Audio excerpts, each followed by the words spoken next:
This was the battleground. Here where we lived and worked is where we fought the enemy, and where those of us who remain on the blacklist continue to fight. A drab town with a population of over 100,000, where 61% of the houses are rented, 34% have no inside toilets, 29% no bathrooms. An ugly town, one bookshop, 2 cinemas, pubs, betting shops, and a rugby team. A battered landscape, scarred by years of exploitation going back to the time when coal was king. A company town, dominated by a firm which has been run by the same family for 142 years. A family whose high moral purpose and paternalistic attitude is evidenced by the fact that every Christmas it offers to its pensioners a free bag of coal together with a contribution to the television licence. Up in this part of the country, they've got it sold up. If you don't work for them, you might as well not work at all. There hadn't been a strike here for 100 years, and the union enjoyed the protection of a closed shop, where contributions were automatically deducted from the workers' pay packets, and meetings were as rare as a sunny day on a wet weekend. Then it happened. In the first place, it was our lads in the sheet works. They walked out at 11:30 over some minor discrepancy in the pay slip, which was something that they'd been complaining about for weeks. But it just seemed to snowball like. Suddenly it burst like a car bundle that had been left festering. Brothers, I'd like to introduce to Bill Hagan, the official of the union. We're down here to discuss this discrepancy of 30 shillings a week in the pay packets. As far as I'm concerned, Mr. Chairman, the discrepancies in the pay slips is a triviality. It's something which we can sort out quite easily. What I want to know is, what is Brother Hagan doing about our long outstanding claim for a 2 and 6 an hour increase? Now listen, £0.50 an hour, you must be bloody joking. Surely. Wait a minute now, let me speak. Now, I've been brought down here on one matter, which is the pay slips, and now you're throwing something at me which is entirely different altogether. And I can't, as a union representative, as a union official, I can't even discuss this with you at this level. I'd like to ask Mr. Hagan, what has he been doing for the last 8 months for this £0.50 an hour? Well, and what progress have you made towards getting this £0.50 an hour? Well, I would like to convene a meeting of the shop stewards properly, officially, and not unofficially. And then, if they declare a course of strike action, then we twist the arms of the National Executive and make it official properly. Mr. Chairman, he convened a shop steward meeting and come out with £7.70 in 2 parts. 4pence last November and 3.70 this May. That's what they've been messing about with. Yeah. That rise has already gone on the rent increase of this year. That's right. Very well to sit there and say, what have you done? We've done a lot. We've done a lot. A minute now. One at a time now. This is the kind of answer we expect a clown official of a bloody clown union. You know perfectly well. Please, what are we arguing over £0.50 for? I've been in this firm now for 11 years, and do you know what my basic pay is? £13.5 and 8 a week. Yes, but you earn more. A bloody tramp couldn't starve on it. Yes. I say, let's go the whole out. £25 a week basic without your overtime. Well.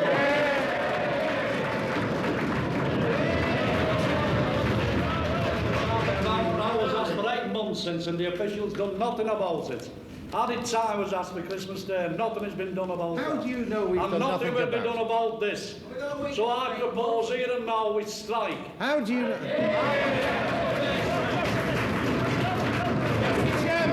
Now we're getting personal now, brother. Let's keep to the question. Mr. Chairman. Get personal. Never mind all the shouting and bothering. Brothers, if we're going to come out, let's go out. And let's make a good job of it. No more arsing about like we did last time. It's getting... What are you talking about? You were back through the gate first last time. Don't talk so bloody stupid, you. Go away, you're one of the biggest grabbers in the firm. You've got more Sundays in than the parish priest, you have. you listen to me now. There's only one way, and that is the proper way, the orderly way, the union way. Why shouldn't it go officially through? This is what I want. Mr. Chairman, we have tried and tried and tried again, and the JIC is totally ineffective. It has come up with no positive results, and now we have to put the union in motion by getting pressure from the shop floor. This is the only way it can be done. We've lost faith in you completely.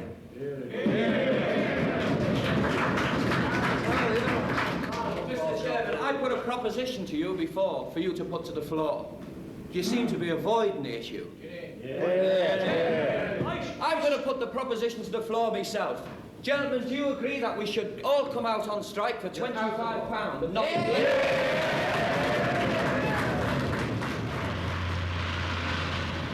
In 2 days, all 6 factories were at a standstill. And then all the other plants up and down the country in the Wilkinson group came out in support. It was great. I think we could have done anything. We could have stopped the world. But what do you do when those who are supposed to be leading the strike come out of the way to defeat it? Brother Hagen declared it official at branch level, yet no attempt was made to prevent stuff coming in and out the factory. Likewise, nothing was done about gaining support from other unions, and so the men got bitter and angry about it. They began to suspect that he'd only made it official in order to sabotage it. You know you're crossing picket lines? Oh, come on, boy, fetch it back, go! Bring it in. I hope you know you're crossing picket lines.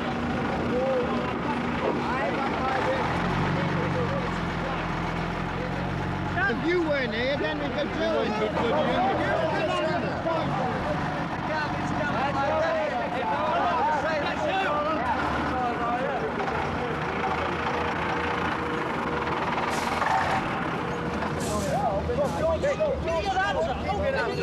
We're supposed to have the right to ask for other workers support. These side brigades, yes, but when he's on there, that's it. You haven't got our troubles, brother. We've been out here a fortnight.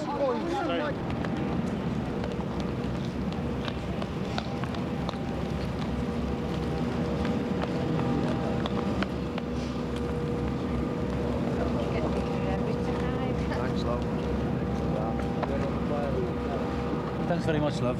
Very grateful. Last cup. Oh, blimey, here he is, Jan Budgie Gob. You will smell it a mile away. You after again, Ratface? Look, we've got pickets here on the gate, and they're going in and out, and they're laughing at us. Look, I know it's frustrating and we can understand it, Les, but it's still no excuse for talking about throwing a towel in. Oh, look, I didn't mean it that way. Look, Hagen holds the reins. And while he does hold the bloody reins, we're running around like bloody blind dogs in a butcher's shop. Well, maybe we should have a go at him at the meeting tomorrow. Brothers, I have some news for you. Wait a minute. Yeah. I've just come back from London, but I had a meeting with the National Executive Committee on your behalf. Now, please. And they, after very careful consideration, have decided that although they have great sympathy with what we say, please, they feel that this is the wrong way to go about things and that this is not an official strike, it's a non-official strike. The strike is unofficial. 100% you said this was behind. Will you listen? Now, it's no use you getting on to me. Inside the yellow. Let it talk. Leave it alone. Lift the leg.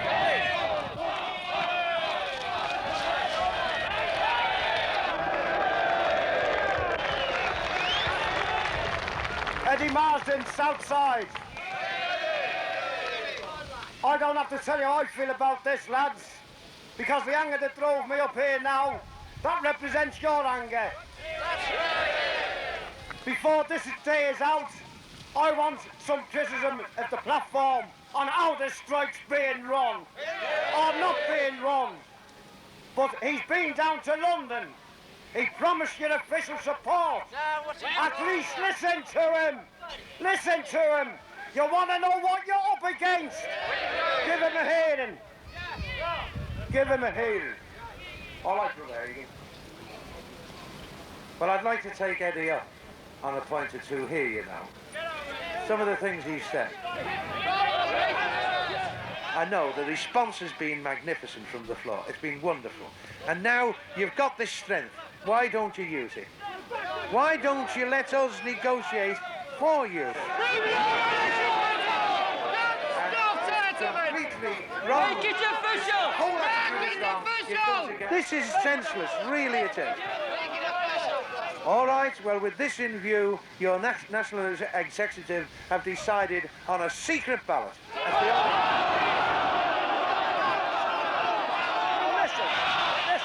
Listen. You're cutting your own throat. Oh, the meeting's over.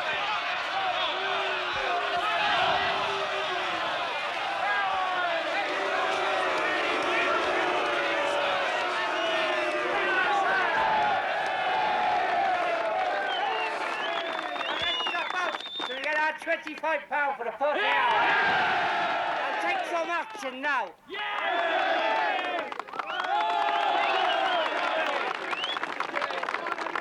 Well, now you see what we've got to put up with, lads. The rubbish! You've just sacked the sellout merchants. But what are you going to do now? We'll elect our own committee!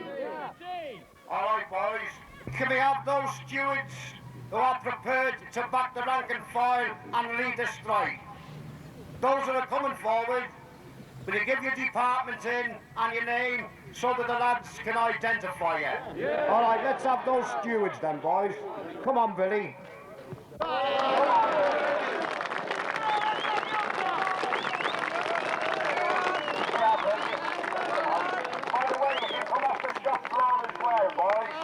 You're prepared to serve on the committee. Billy Gambles is back. No scandals, civil rights. Smith Flatter. Ed Johnson, main plant. Mike Riley, Tower Hill. I think that's good representation, boys, but I believe that you want a few more on. It's not top heavy. Yeah. Oh, shot.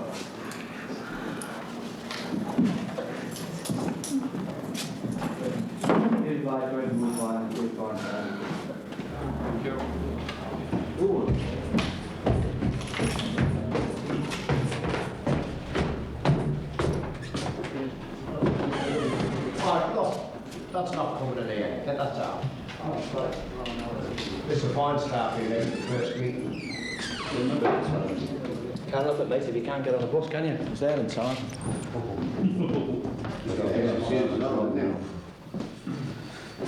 Is your excuse? It doesn't make a habit of us. We were discussing ways and means of getting organised and getting things down in paper form on the agenda, making an agenda out. The lads, within a minute, it's all about this, the ballot the lads were waiting for. Well, I can't see us cracking this one until first we give it a bit more thought. Yeah. And if the unions don't publish the results of the ballots, well, what can we do about it? It seems to me as if it's been an abortive ballot anyway, because I would say that if the result was for a return to work, it would have been all over the Echo and the local paper, on the television and everything. I would think that the result of the ballot has been for to stay out, support us, and they haven't been prepared to publish it. Well, that's the first step. Now, what about... Well, there was something you said, or was mentioned before, Eddie, about for a bulletin, you know, like a news sheet. That was someone raised that before. A bulletin? Yeah. Propaganda? Yeah. I tell you what, Eddie, I might be able to get hold of a duplicator for you. No, I don't know whether you know, my message, she's in the Children of Mary. You know, she's never away from church, and she's wedding with the parish priest, Father Garnett. And he used this for these church bulletins, you know, for births, marriages, deaths, and all that malarkey. And I think if I twist her arm hard enough, I won't tell her what it's for, of course. And I'm sure she'll get it. Will you get it for nothing? My wife's mate's got a typewriter, I haven't bought it there. Can you type? No, there's nothing to it. It's like playing the piano. I'll put it down.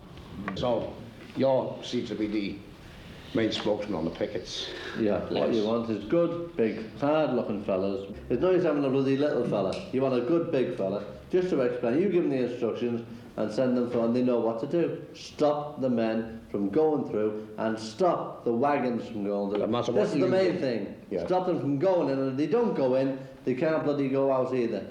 So that's the main thing. Stop them from going in, and we'll win. But what about this question, you know... Start stopping wagons, you're going to have the police involved. It's going to be violent. Look, the police will be involved anyway. Well, you want a captain at the picket. Yeah. And what about you, Les? Yeah, I'll have a go. I mean, you're a small fella.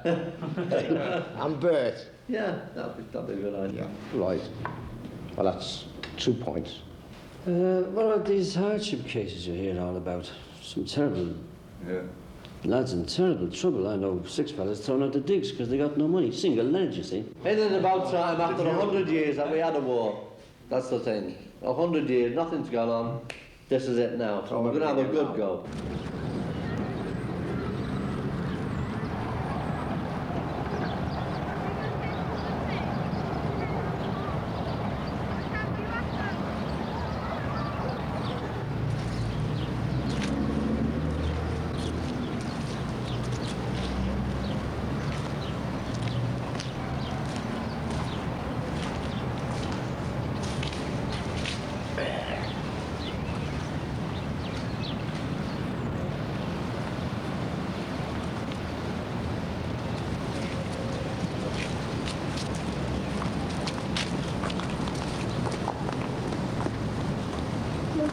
Hello, mate. How are you? I'm all right, Oh, it's very cold today. Very, very cold.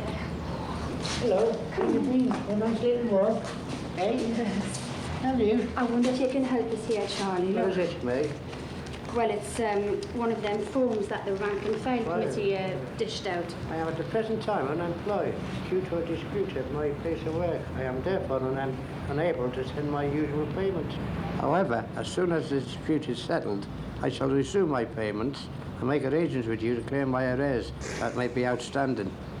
Now, I had one of them final warnings notices that, you know, pay up or else kind of style. I know. Do you think that'll do the trick? It should do the trick, but it explains it up there, doesn't it? Yeah, I hope it does. You can't get blood out of a stone, you know. You helped us out when we was on the lump and when we was on the trying to get rid of these lump men, so you have to give you some support, eh? You did everything you could for us, didn't you? The first thing that the grocer, he did, when he formed his government, he fetches in businessmen from outside industry to his super cabinets, you know. These are the hatchet men. Yeah. And they've got the audacity to tell us that we shouldn't organise ourselves. What they want is docile sheep to be herded into the pen, led by a few hand-picked Judas goats, like TUC leaders and trade union leaders, and the Arrow Wilson to this world, and the Barber Castle, and all the phony left. What paper are you from then? Well, I'm from the Courier. It's an East Lancashire paper, you know, just prints the load of news, isn't it? John, the Courier. What have they sent you here for? Well, they've sent me here, but I mean, I'm a gardening correspondent, but I don't know anything about strikes. They've sent me here to follow up this strike of yours, and I don't know nothing about it. Somebody told me you're a reporter from the Beano. All right, boys, can you settle down there? Brothers and sisters,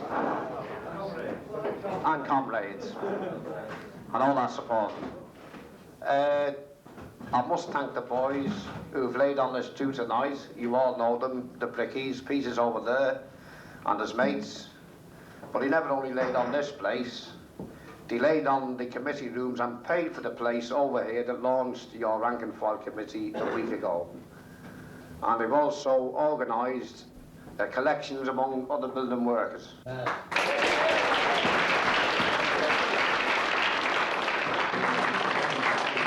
also brought along tonight one of his members to sing a few ditties. So it's only left for me to tell you to drink up and listen to Jenny Fox. I think he's going to sing a song. There's a great Irish rebel song. It's called the Jolly Playboy. I am a jolly playboy, and the crowd feels on me. Well, the falling rock can do me, but I can go away. And for all to go in the green, where the hell is going in the snow.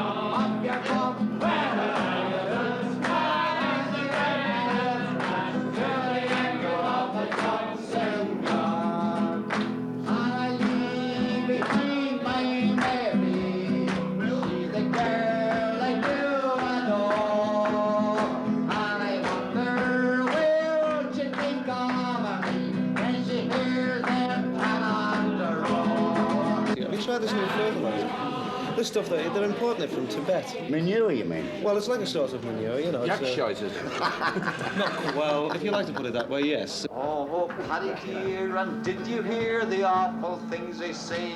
Princess Margaret Adler Snowden, they have joined the IRA. Hey, in the mountains to the sound of the pipe and drum. Young ponies taking Snapchats while young Maggie fires the gun. While young Maggie fires the gun. While young Maggie fires the gun. Young ponies taking Snapchats. Anyway, Billy, freedom of the press. Thank you, thank you very much. God bless you. And all that sailing, you.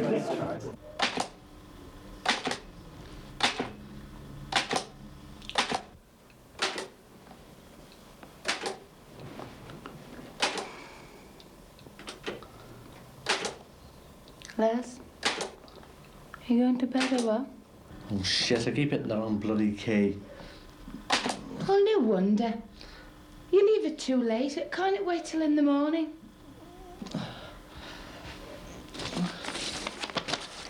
Whoever wrote this must have wrote it with a bloody yard brush. Oh, I don't care. Sophistry. Sick What's that of you. supposed to mean? I wouldn't know. I'm not very interested in them sudden letters. That's that what's keeping you awake. It's got to be done. Anyway, you've changed your mind since you've come home from the pub, haven't you? Look, love, go on upstairs and I'll follow you up. I Go thought on. my luck was in, and you made a fuss of me. You Go made on, I a- promise, go on. Oh, no, you say that. You'll nod off asleep then. And you sit up tight and well. I think I'll make myself a nice cup of tea. You want one? Yes, go ahead, yeah.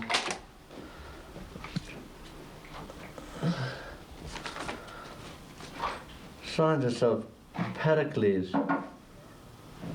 Who's that? It's all right, anyway. Do you want a sandwich? No. Sophistry. I'll go and get the lad's dictionary. Shh. Don't make a noise. You wake the kids.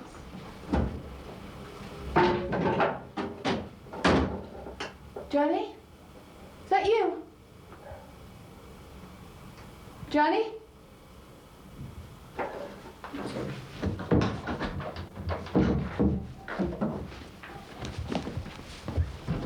Les!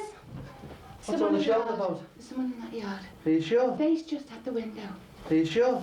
Yeah. You stay there. Oh, watch.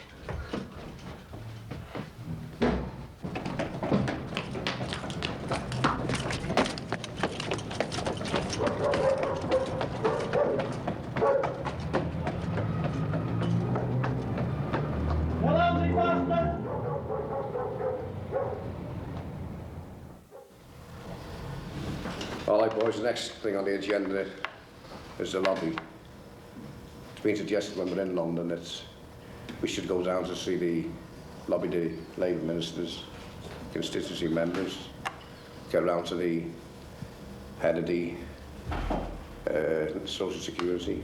Well, you can stuff that. Right. Look, we're out of town lobbying MPs in London, right? The way is clear here for the union to do a deal behind our backs. Look, the strike from beginning to end is one of politics. We must send a delegation down to the Houses of Parliament. We've got to lobby the MPs. There's no need to leave the front at home bare. We can send a delegation of maybe 2, 3 or 4 members, and we can still leave people at home. Well, what we're thinking Name them. small, Name I'm them. thinking very, very Just small about name- this. Who do we? Frank Delorme, Stan Orme, Eric Heffer. People like that, you mean, don't you? Yeah. Yeah, but look, the thing is, if you don't pin them down, if you don't nail them, it's not a It's different all thing. about going down on spec. That's all So you're doing. possibly see somebody who'll give you a cup of tea and say, all right, lads, I've heard it, go back home. And something good could result What from good? this. Right, you know. Name me a time any goods come of it. Boy, All you get if you go down there is a lot of sympathy. A lot of You sympathy won't- and nothing. You won't get a thing, not a thing. I'm telling you, if you go down there, they're very sorry, have a cup of tea, okay boys, very good, and they'll send you back, and what will you get? Nothing. That's if we accept that. That's if we accept their mouths shut because it's exactly what Frank said. It's politics and they don't want to know. Yeah, you want to grow up. Politics. You want to grow up, Johnny. Down to fight our cause, to make a name for himself. Name one. They don't make names by fighting about strikes. Of course they do. This is going to be a They make names by talking about blood sports. This has developed into a big issue, this. Never mind the blood sports, and I know it's like the dockers shouldn't handle glass. That's worth more than all the people speaking in the House of Parliament for us. Couldn't this come about? Don't you think there's the remotest possibility? Not a chance. Political battles were never fought taking tea on the terrace at House of Commons. Right? Now, you know Labour MPs. Labour MPs have always had one job. And that job is never to offer support to any strike. That's right. They will never, you go down to see them, right? They'll take, if they see you, send telegrams, get there to see them. If they see you, they'll offer sympathy. They might make a few speeches in Parliament about the hardship the women are going through. Yeah. But what will they do to mobilise support for us? No. What will they do to organise? What will they do to help us with funds? What will they do to help us with the strike, win the strike? Nothing. And that's been the role of Labour MPs throughout history. What will they jump off the working class train when he gets to Westminster and he can never get back on it. The first thing you learn in politics is there's no such thing as a fair hearing. You've got to pressurise them. Hello, Buckingham Palace. I mean, being organising a union, Mr. President. Yeah, he's here. Being at the strike meeting, Mr. Hang on. President. Hey, Bert. Having a strike minutes ago. You see, Bert, who is it? Newspaper. Strikes, wages, fixing the bed unions. He spoke to you last week, isn't he? Hello. Yeah, speaking. Shh. Hang on, fellas. Hold on. Yeah. Well, we haven't heard anything about it. No comment to make. Not till we find out what's involved. Yeah, well, I can ring you back, can't I? Yeah, well, just give us your number. Yeah. Okay, fair enough. I'll ring you back later. Ta-da. Well, that's it, lads.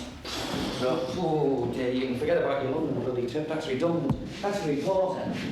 They've had a meeting this morning, the management and the bloody union. And the management have offered £3, and the union's accepted it. Bloody hell. What right have they got to accept that? Hey, it's better than the kick in the arse, isn't it? Look, that depends on the deal. Let's be rational, boys. But that meeting ended hours ago. Why have they kept it secret? There's only one reason. They must be waiting for us to get out of town and then they'll go and spring it on the lads. Will they put that to a meeting of the men, like? Not likely. Oh, I don't think so. He'd probably line up a couple of Thames shop stewards, pull it to them, they'll agree, he'll have it on the leaflets, democratically, and you'll be back to work next morning. We better get out and get those posted. Better get on the phone to Reagan and find out what Strokes is pulling now. Listen, Bert, what exactly did the report have to say? He told me enough to know that it's not a straight deal, that they've been offered £3. He said there's a lot of strings attached to it. Well, what we sat here gassing about, let's get the posters out and get our own bloody meeting organised. Got the posters? Pick us up in about 10 minutes. See you in about 10 minutes. Come on, here, jump that. Get me back. Come on. Get light off. You know? Yeah. All right. You all right? Yeah, go on. Come on, John, hurry up. Okay. You all right down there? Oh, Jesus Christ, he's got me eye and everything. What the hell are you doing up there? The bloody thing keeps blowing away. I feel like the bleed nuts back and all today, mate. Hurry up, will you? I'll have to let you go in a minute. All right, I'm coming in a minute. Hang on, just hold your horses. I'm going. Hold your horses! I'm going!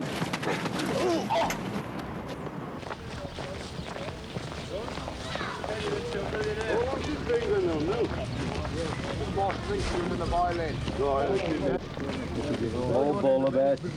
These are the facts as we see them, lads.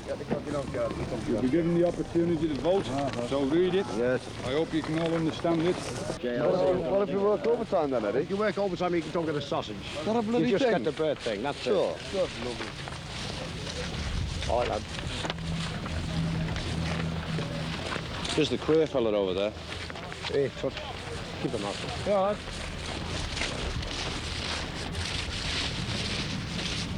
Made a good job of this, Eddie. Makes good reading. We never invented the sellout. Who's this, another reporter? No, Eddie, there's not even like this. This is Mr. Opie, our national officer. Hello, Eddie. Morning, brother. I've been looking at your pamphlet here. It's not very well worked out, is it? I mean, it's a bit skimpy. You haven't got all the details there. Trying to say he hasn't got all the true facts in this. Oh, come on, Eddie. I mean, you know as well as I do, you can make a pamphlet like this look like anything you need to. It's either true or it's a lie. Yes, but I mean, it doesn't take any account of the employer's offer against the complex background in this case. I mean, you can't get that in a pamphlet like this. I mean, I ought to know. I've been dealing with employers for years now, haven't I? That's right, Eddie's had them tied up for years. Who? The employers, who else? Well, look, here's the lads. We've got a mass meeting on now, brother. There's a chance to do your job. I'm offering you the platform. Well, I've spoken to the stewards already. They've accepted. Aye, some of the stewards you have, but the stewards here, and the rank and files here. And I'm offering Brother Opie the platform. You know that Brother Opie cannot address that meeting. Certainly he can. Well, let's be less constitutional and more democratic. That's what he's getting paid for.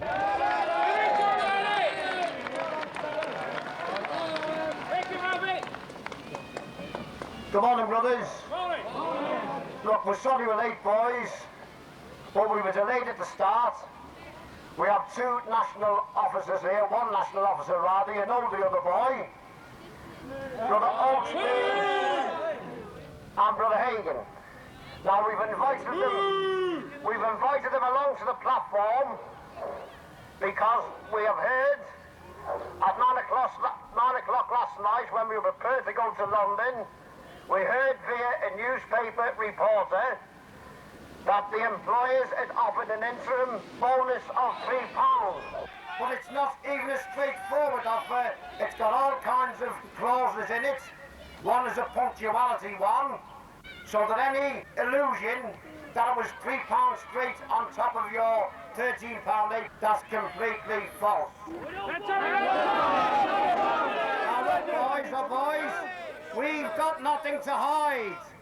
That's why we've invited, your committee have invited Brother Opie, the national officer, to come and explain to you his justification for the agreement. So I'm asking you now, boys, give him as fair a hearing as you did me. All right, brothers? Brother Let's see what he's got to say. We don't want it. We just don't want it. Well, thank you, Eddie. Now, I know you men are in no mood to beat around the bush, so I'll keep this thing very short and just limit it to 3 points. Now, the first thing is, I'm Joe Opie. I'm the National Industrial Officer for your union, as Eddie just told you. Now, secondly, I consider that this agreement, which I've negotiated on your behalf, is a good one. I am convinced it is a good offer, and I would advise you very strongly to grab it with both hands now.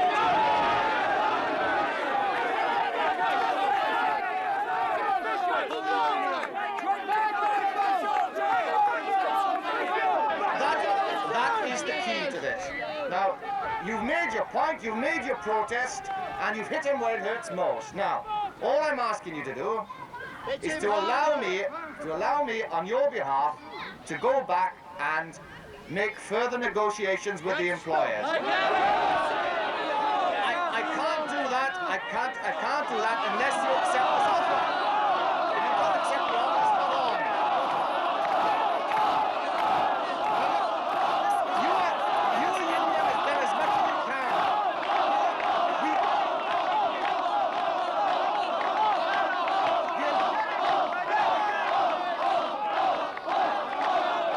All right, boys. All right, boys. All right, lads. I think they have answered the national executive and the £3. All right, simmer down then, lads. We'll put it a straight vote. Those in favour of the £3 offer, those in favour, show the hands. Those in favour, boys. I only the press are here and take note of that. They'll be here. Those against the £3, brothers. Do you know Rena Sharples?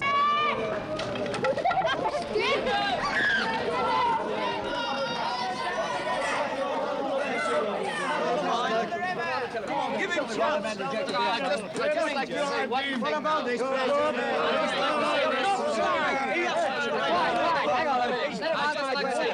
One thing and then I finish. That this meeting today was in no way representative of the working force.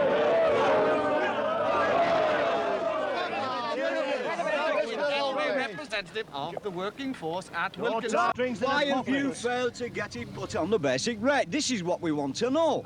This is something which can be gone into at a future date, but this is not the way to go about... You've gone in on your knees instead of your feet. This is what... Are you worried about reports in the press about communist infiltration in the strike? Yeah, that's fine. Right. Now, can I ask you if any of the members of the Communist Party are active in this strike? No, not chance. No. Can I have an answer? Not at all. No, not at all. They all come to the meetings. Everybody who turns up to the meetings, everybody works for the company. They're all workers of that company. And if you're on about outside infiltration, if they I haven't mentioned outside infiltration. Why are you so sensitive about that? Communist Party. Even if they are prepared to help us, why shouldn't they? Have you the CBI help the employers, don't they? Have you seen any evidence of outside infiltration? No, we've not. But don't you feel that left-wing militants are trying to wreck British industry by their strike action? What's to do with us? We want just a fair wage for a fair week's work. Is anybody here a member of the Communist Party? No, just workers want more. If you were a member of the Communist Party, would you admit it to me on television? I would admit it if I was. It does if a fella's after a way.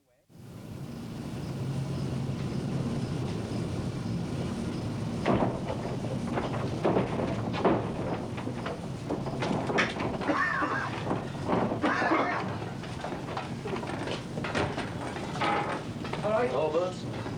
All right. All right, mate. All ready.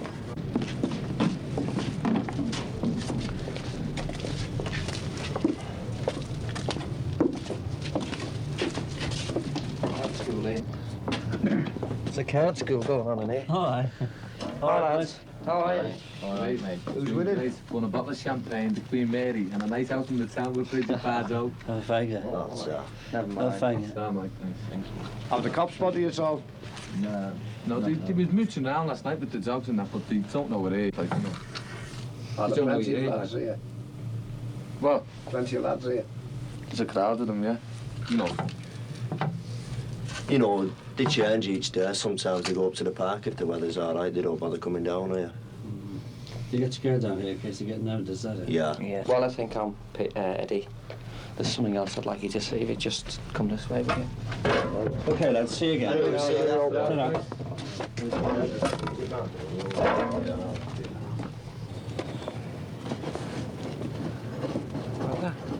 Jesus wept. What's she doing? She's been on strike a fortnight. No cash, thrown out of her digs, her and the kid. How long's she been here? Well, she come in at 9 o'clock tonight. She was crying her bloody eyes out. She's from Geordieland. Where's the husband? She's not married. Poor kid, eh? What about the welfare, Salary Army or Social Security, somebody like that for you? Yeah, I'm in agreement with you, but that poor kid, she's frightened in case they take the baby off her. She won't take no notice if you tell her they won't. She thinks they'll take the kid off her, so she won't go. She needn't stay there a minute longer. My missus will look after her and the baby.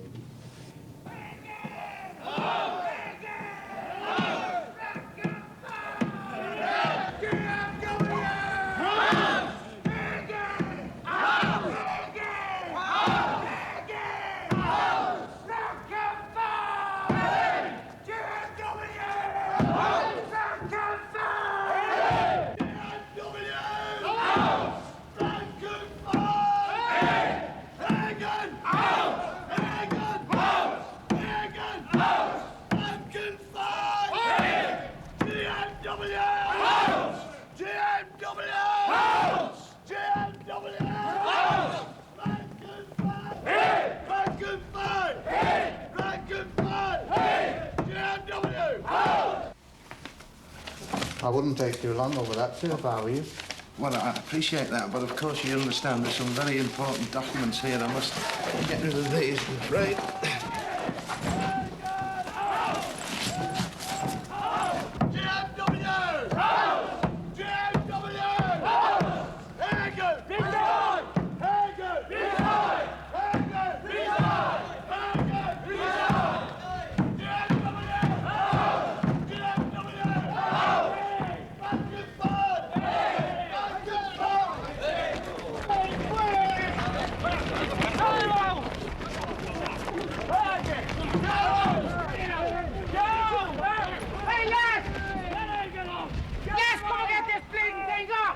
Be doing what's take it easy realise there's no chance of you getting hardship money. You're not entitled to hardship money. We've got bloody lads kicked out the bloody lodgings here. It's unofficial and you've no right at all to hardship money. Bloody man and resign then! Resign!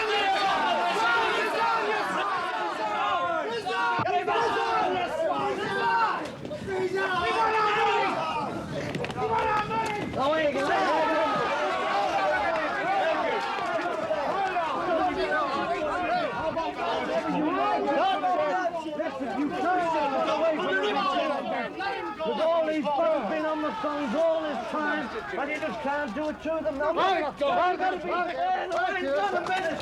Just 1 minute. I want to talk to him. Look, just let me go, please. Hey, I'll come in. Hey, what's up? Hey, what's up? Hold on, the bloody ceiling's falling in.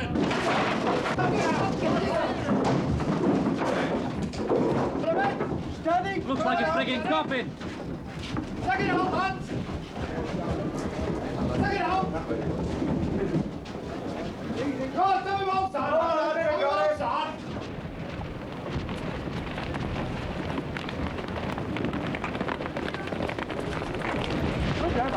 Drop through a lad. It's an old banner. Oh, get it right! It hasn't been used since 1926. Must have had it in on the floorboards. Oh, it's a nice one. Hold it there, let's set it up. Some work in that, isn't it? Not so bad, it's not so bad. Better be, lad. Hey, watch it now, watch it. Oh, it's a unit, like the bloody union, it's been dead for 50 years. Unity.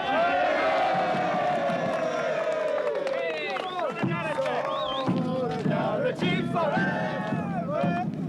Solidarity forever. Solidarity forever. And the workers of the world in work. All together now.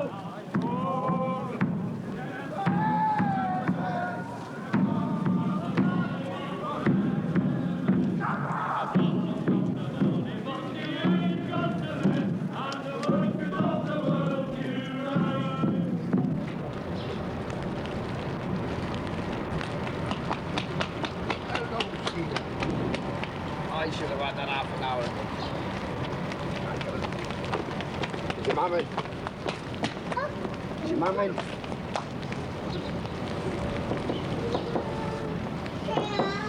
You there, John? They are, Julie. Is your mum in the back?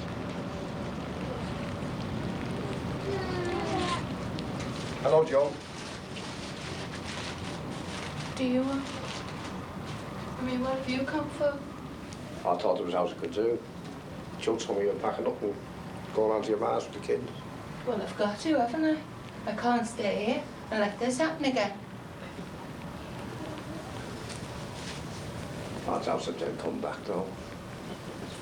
I'm not taking the chance.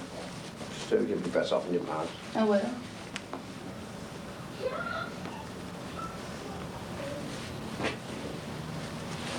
Just about. Come on, Joe. You've got to bear up. Think of the kids. Oh, we had Mum today too on bail. He's in jail, isn't he? Why wasn't it you never got arrested? How was it you kept clear of them? Look, they got the tabs on it all. It could have been Bert. Could have been Billy. It could have been myself. You're sick of the lot of it. You and all the other buggers you got us into this mess. I hope when it's all over that you stay clear of us. Never want to see you again. You want to get back to Russia, where you come from, where you belong. You and your communist ideas. Looks like you've been reading the paper, Joan, like the rest. I've known Les for, what, 11 years. I've worked with her. I've only met you the last couple of days. But Les has known me, what, 11, 12 years. You've got some kind of a hold over him now. No, the firm had a hold on him. He's not even the same husband he used to be. There's 8,000 men have changed here. The 8,000 feel like Les, but the 8,000 8,000's not in jail like Les. It's 8,000 wage earners who are fighting. for the rights. Oh. No, look, it's no picnic. I know what it's all about. My I've wife, got to consider the kids now. You've got no father now. he'd only be there a day or two. He'd be out on bail. No father, no job, no none, no money, no none. Do you want a bit of a hand to pack your gear?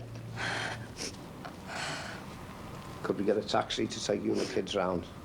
No, I'll get the You'll have a bus. I'm asking no one for nothing. Well, look, I'll take... I've never asked you yet for anything, and I'm buggered if I'll ask you. Well, I could take your case off you, couldn't I? That's going to be heavy. You got to... I'll carry it. Come on, get the case together. No, leave me. I just don't want to see you anymore. Yeah, but I must have the typewriter, Joan. I must have that Take gear. the bloody typewriter. Just leave me and my kids and get out of my life.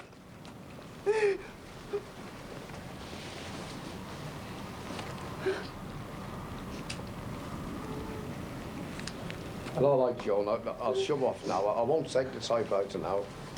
Would it be asking you too much to ask you for the key?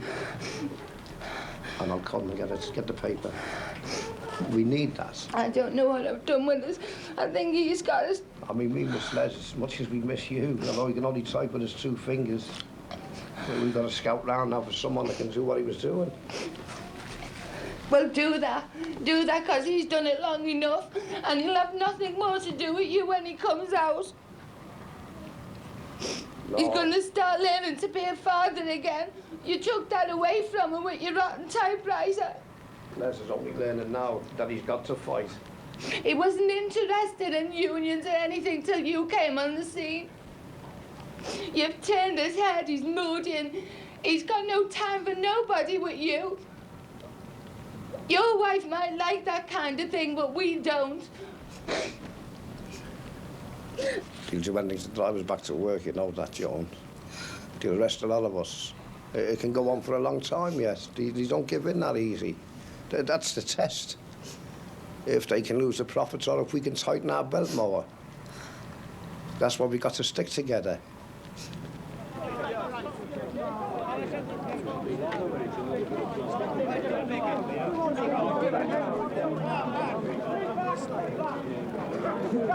Get back.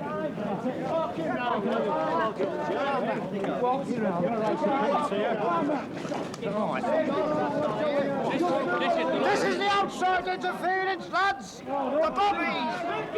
These are the outside men! Oh, Auntie's the bloody Judas is here!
Oh yeah, it's not much. It's one of those ones. Yeah, it's got a bit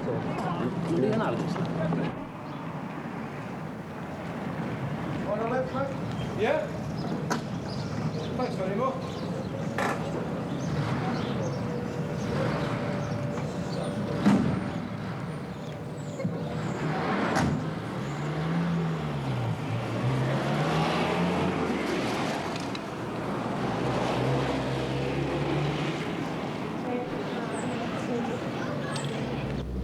Bloody lot of skin flew back there. Oh, what a bloody ding-dong that was.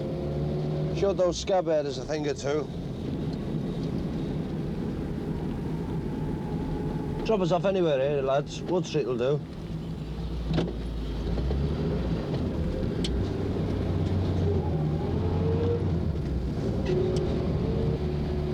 What department do you fellas work in? I'll turn right here.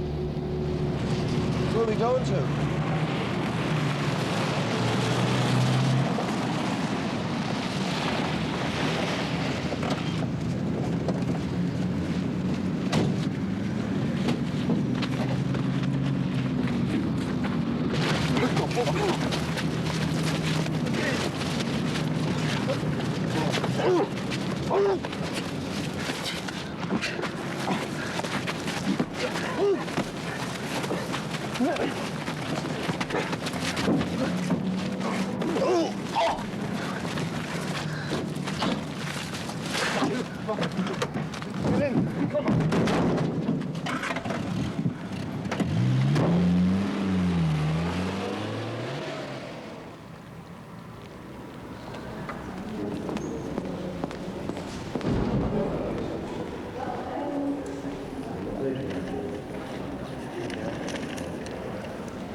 That advert's in again. Oh, it's better to catch a mackerel. To all glass workers on strike, ring this number at any time and I will arrange a meeting. General Secretary, Trade Union Congress. And there's a number here, you know. The same one I was in the other day, that. What do you say we give him a tinkle? A lot of good happens to us. It's worth a try, you know. TUC, the magic words. Probably might help us to get a fair crack at the whip. Look, I told you they're all tarred with one brush. Maybe so, but we don't lose anything by giving him a ring. I don't think so. Another thing, the strike's going downhill, you know. Some of them are drifting back. Les is in the neck. Joey's in there getting stitched up. Things are going worse, you know, Eddie. You'll still get no help from the TUC. Yeah, but they've made a move in the right direction by putting this in. I think so. They're showing a bit of it so far. Give us that number, I'll ring them. Look, just be careful. What do you think now? Yeah, but be careful. Leave it to me.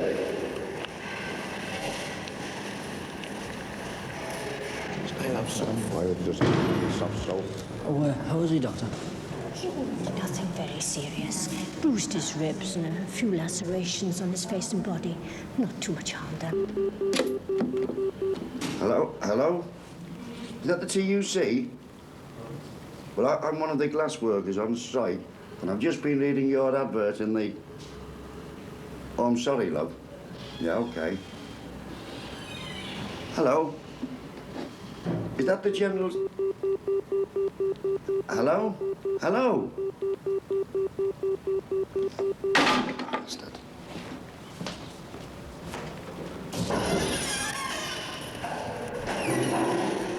How'd you get on? Bleeding, hips rent. Have you got any tanners, shillings, or anything?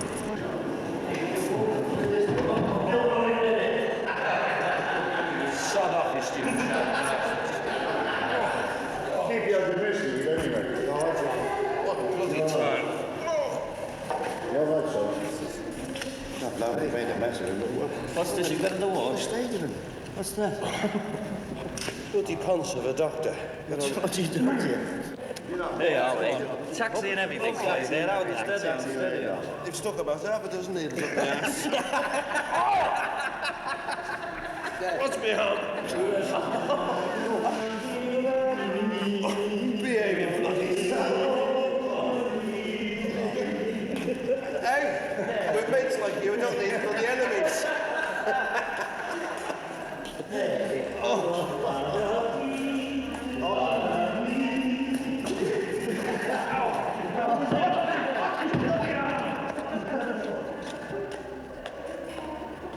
Well, before we discuss anything, lads, I think it's fair to read the telegram from the TUC so that everything will be understood in the discussion.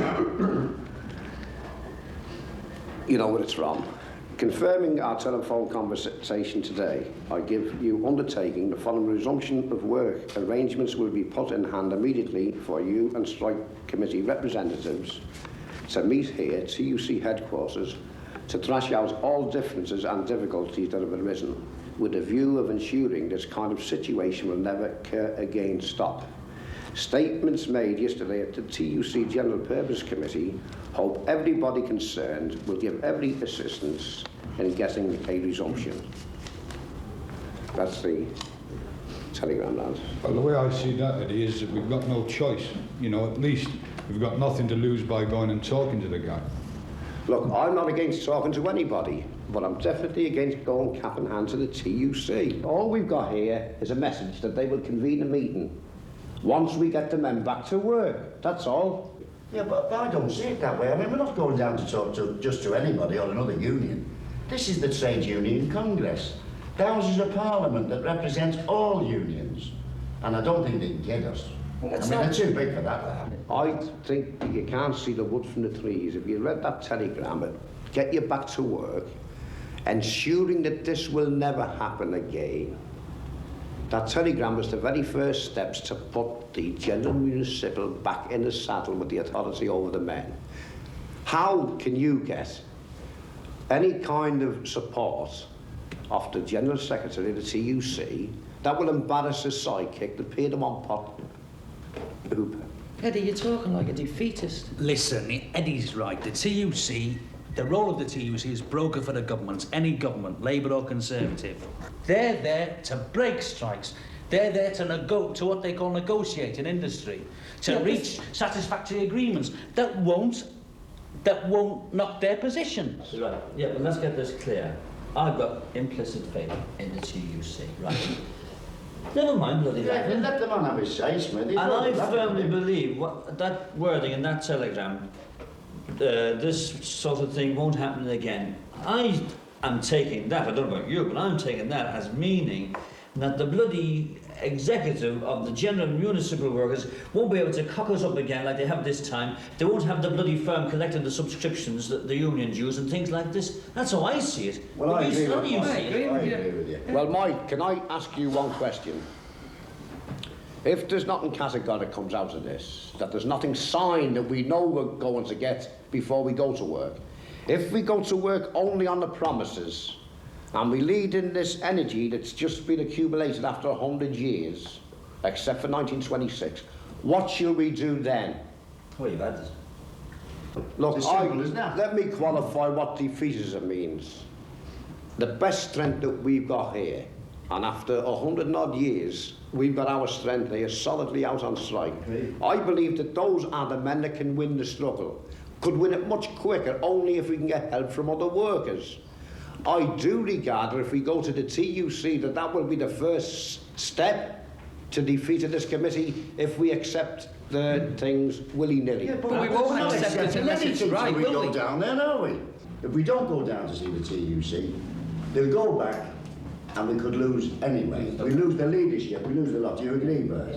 Now, I suggest this, as Frank says, and agrees with me as well, that we lead the men back. But we tell the men why we're leading them back, that we go down to the TUC. But we may even come back and pull them out again if it's not to our satisfaction. That's what I think.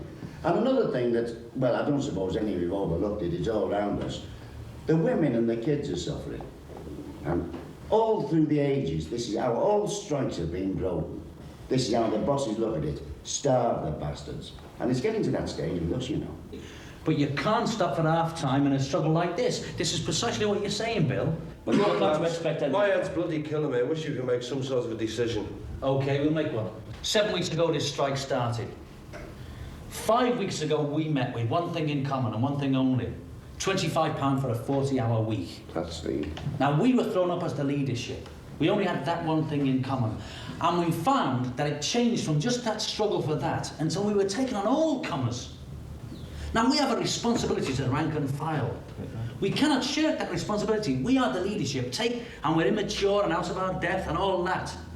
But we are the only leadership they've got. Now, the resolution you haven't put forward to you tonight, I was against this. The first time that this committee has been at loggerheads But at the same time, I and the rest of the committee will abide by whatever you say and how you vote. That this meeting of the rank and file accepts the terms laid down by the TUC and agrees to the Strike Committee's recommendation for an immediate return to work, after which members of the committee will attend a special meeting at Congress House convened by the Trade Union Congress. That, brothers, is the resolution.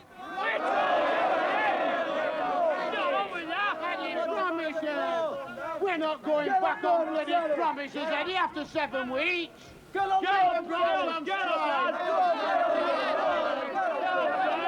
All right, brothers. This meeting is democratic. Come and say your piece.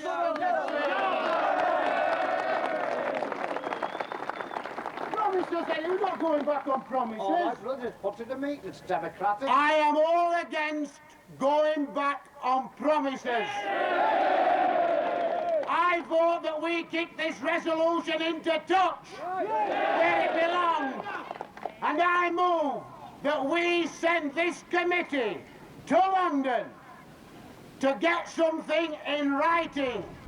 And then we might go back when we've got something on paper.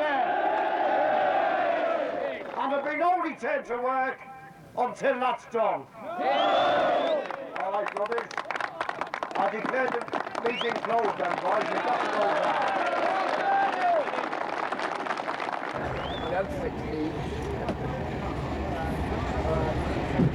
You can't think of everything at once.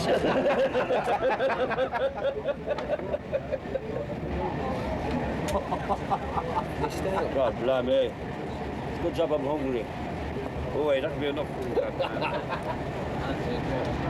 I'm going to be in the Taties, John. Okay. Just watch my money. All right.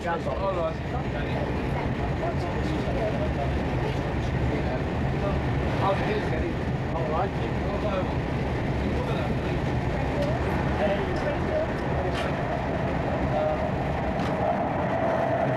What are you rooting around outside here for? I'm in lumber, Eddie. Lumber. Why? Trying to dodge the ticket collector. Blew the fare in on the GGs yesterday. You, Pillock. Well, it's the way it goes. I'm a bloody bonehead and stupid, I know. It's engaged.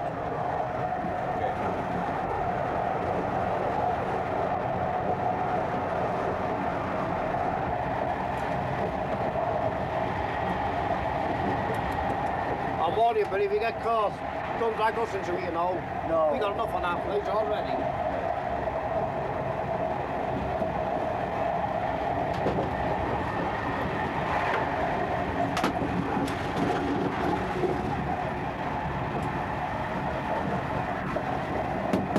Tickets, please. That's all right, sir. Put it under the door.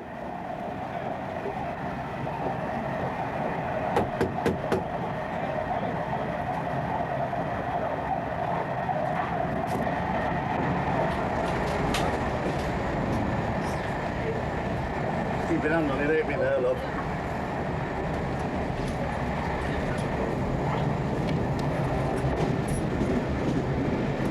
Where'd you get that from?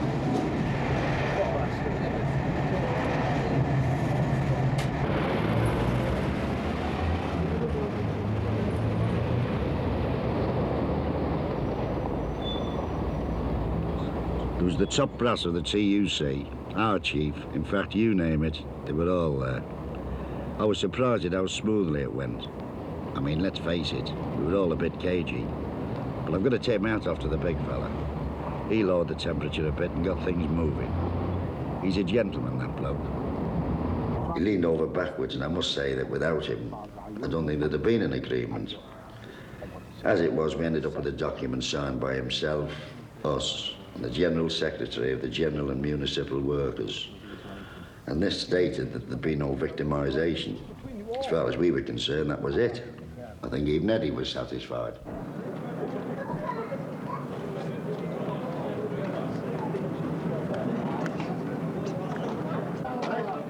We went back on the understanding that there would be no victimisation. And in terms of pounds, shillings and pence, we got the 3 quid with the promise of more to follow.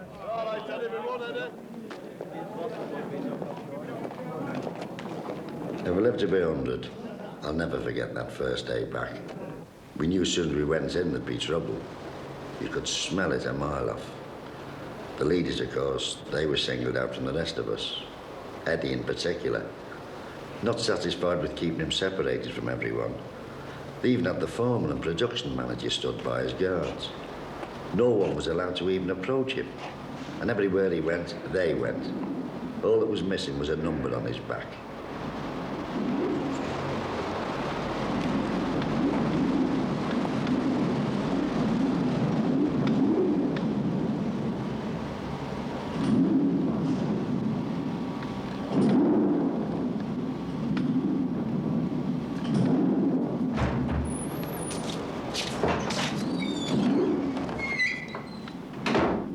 Swallow this, so we went back to the TUC.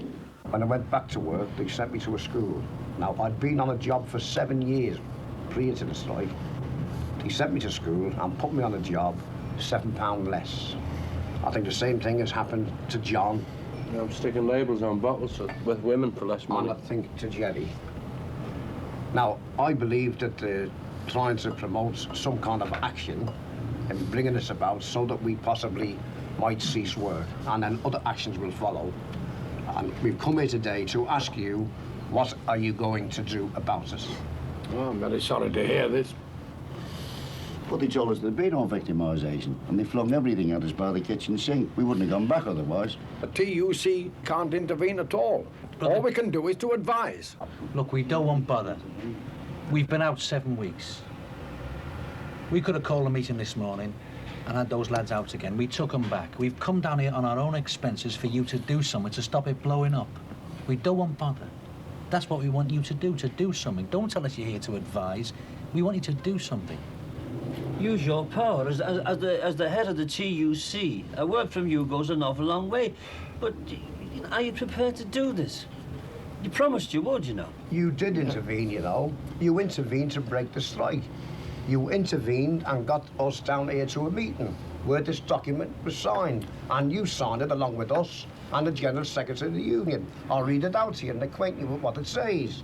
Paragraph A.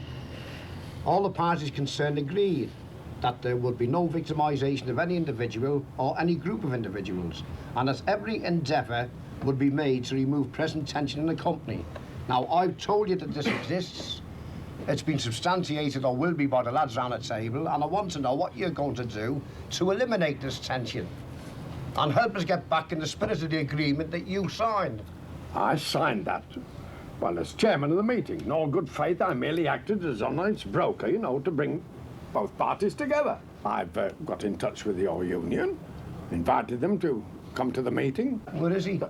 Where is the General Secretary of the Municipal General? Should be here by now, shouldn't he? If I may remind you, we're asking for help before a bloody thing blows up. Now, don't try to tell me my job as well as you know I'm yours. not telling you your job. I'm asking you, what are you going to do? I'm doing the best that I possibly can. Well, it's not good enough. Good enough. Just a moment, please. Hello. Excuse me. Yeah? I saw you. Oh. Oh, I see. Well, I've got your lads here now at the moment. Want that? Yeah, well... He should have been there when it started. All right, I'll give them your message. Well, I don't suppose that you... No. All right, well, thanks very much for ringing. I'm sorry, lads, but it's off. What's off? What's off? The whole meeting. Well, now it does smell. Eddie, no. It is off God, because explode. that was your General Secretary on the phone advising you to go back to your jobs.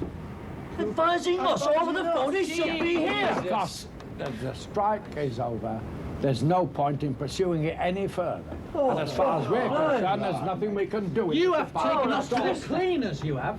You didn't know about this before we sat down, then? Of course I did. Bloody liar. I did not know anything about this at all. Listen, it's very difficult for us to believe that a top man in the TUC had no knowledge that that phone call was going to come and that he wouldn't be here. What you've done here is destroyed the whole fate of 8,000 men. And this must be surely watched from other workers, dockers, car workers and so on. But I knew what was happening here, because that's what your bureaucracy does, to get control of the struggle and lead it to defeat. It's always the barrier between the worker and the boss. Well, you won't do it no more, because you won't fool all the trade union movement all the time. The trade union movement are becoming aware of people like you, because you're bloody traitors, you're Tories masquerading as socialists and leaders of the trade union movement. And one day we'll sort the bleeding nutties out. There's 8,000 men back there. Sent us down to see you because they had faith in the TUC. And when this comes out, every bloody trade unionist will want to know what you're doing. I want to ask you one last question. We've proved here that there's victimisation. You've agreed. Now, we know that it's going to blow up further because your pal that's just been on the phone wants the status quo and the control over the workers. Now, when we go back and one of us is sacked, what are you going to do about it? Well, that's a very hypothetical question. Don't keep ramming the union down my throat, mate. Your union. Don't keep ramming them down my throat. I want my man to represent me. It doesn't matter what you believe in. It doesn't matter what you believe in. Look, the negotiating rights in this firm are taken up by the GMW. Look, forget it. Have you got an mate. accredited shop steward? Forget it, mate. Bugger the lot of you. Well, you go there. This was the spark that set it off. Eric wanted the rank and file committee to represent him in his dispute with the foreman. The management, of course, refused point blank, and they'd only recognised the old union. When this fella insisted, he was suspended indefinitely. Then the balloon really went up. We held a meeting outside the factory and voted for a 3-day token strike. We wanted the right for the rank and file committee to represent the men on the shop floor. We never should have gone back in the first place. In my opinion, they provoked the 3-day strike in order to deal with us, the hardcore. Within hours of the vote being taken, we all received letters saying that unless we went back, we'd be sacked. Those who did go back were each given a yellow card. They had to show this before they were let in. But if you didn't have that card, then you weren't on, you weren't allowed in. What's that? Look, you've got a bloody card. You're bloody well finished, mate. You're finished. Look, right, George, come on. Come on, you'll only end up in bloody jail. Come on now! They also drew up 2 lists. A black list, which included the names of fellas like myself, Billy, Frankie and Johnny, and the rest. Or under no circumstances would ever be employed again by the firm, or any other firm locally if it comes to that. Also the white list. This was for the likes of old Charlie and others, who were being given a chance to mend their ways. Your name, please? Charles Greenough. Fiberglass. What's your number? 3246-388. Sit down, Charles. Thank you. You've been with the firm 43 years, I see. Yes, I'm going to retire next month. It's a long time. Well, look, Charlie, I'm awfully sorry about this, but in line with company policy, I can offer you re-employment, but not reinstatement. How do you mean by that? What do you mean by that, like? Well, it boils down to this, that we can set you on, but it'll be as a new starter. And that means you lose all your pension rights and so on. After 43 years, sir? I'm afraid so, yes. This is company policy, and I'm bound by it. So it means that you do lose your pension rights and so on. You understand that if we start you again? Well, you would go on strike, wouldn't you? Well, I had to follow the boys, didn't I? See, I didn't go out, they'd call me blackleg or something like that. I just followed them out, like a silly old fool I was. Yeah, so you take the advice of the company letter, you wouldn't have been in this position now, would you? No, sir. I suppose you regret it? Yes. Well, I'm terribly sorry, Charlie, but there's nothing else I can do. I can offer you a job here, but it's a new starter, and it isn't reinstatement. I suppose I'll have to take it, because I can't get a job anywhere now at my age, can I? No. Well, then, we'll leave it at that, then. And I'll see you, or you'll be in at the firm the next shift. Right. Good. Thank you, sir. The Industrial Relations Bill has been introduced to help curb the activity on the shop floor. Now, this bill is designed to prevent any worker going through the kind of struggle that we went through. Once there had been one move, they would have said, your agreements have been signed as sacrosanct. Undertakings have been given that there'll be no rank and file action. If we had have come out then, myself, the committee, would have ended up inside because we couldn't have paid any fines. I think that we're already treading the same ground as the German worker did under Hitler and Mussolini's Italy. I mean, this is the first step. Surely to God we've seen the futility of rank and fileism. That blind militancy will get us nowhere. The only question is one of political leadership and the foundation of the founding of a party that will lead the workers to power. I mean, the cry of a kiddie, a hungry kiddie, that means much more to me than all the laws and all the prisons in creation. I go along with Trotsky that life is beautiful, that the future generation cleanses of all the oppression, violence and evil and enjoy it to the full.